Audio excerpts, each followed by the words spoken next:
সিরিয়ার president Bashar আল আসাদ পালিয়ে গেছেন। বিদ্রোহী যোদ্ধারা প্রায় বিনা বাধায় রাজধানী দামেস্কে ঢুকে পড়ার পর বিমানে করে শহরটি ছেড়ে যান আসাদ। তিনি অবশ্য কোথায় গেছেন তা জানা যায়নি। ৮ ডিসেম্বর এই তথ্য নিশ্চিত করছেন বার্তা সংস্থা রয়টার্স। ৭ ডিসেম্বর সংবাদ মাধ্যম সিএনএন-এর তথ্য অনুসারে সিরিয়ার প্রেসিডেন্ট বাশার আল আসাদের কোনো খোঁজ পাওয়া যাচ্ছিল না। রাজধানী দামেস্কের যেসব জায়গায় তিনি যান বা থাকতে পারেন সেখানেও তাকে দেখা যায়নি। এতেই গুঞ্জন প্রকট হয়েছিল। অবশেষে গুঞ্জনকে সত্য প্রমাণিত করে দামেস্কে ছেড়ে পালালেন আসাদ।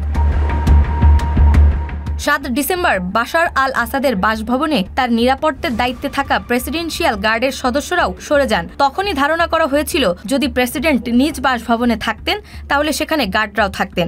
আসাদের সর্বশেষ অবস্থা সম্পর্কে বিদ্রোহীদের কাছেও তেমন কোনো ধারণা ছিল না। তাকে খুঁজে পাওয়ার চেষ্টা চালিয়ে যাচ্ছিল বিদ্রোহীরা।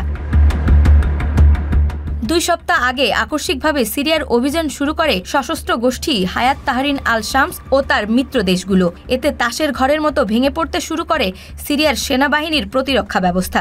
বিদ্রোহীরা একে একে আলেপ্পো, হামা, হোমস ও দারা নিয়ন্ত্রণে নেয়। এরপরেই তারা দামেস্কের দিকে এগোতে শুরু করে। ৭ ডিসেম্বর বিদ্রোহীদের বড় একটি অংশ দামেস্কের বিভিন্ন দিক ঘিরে ফেলে।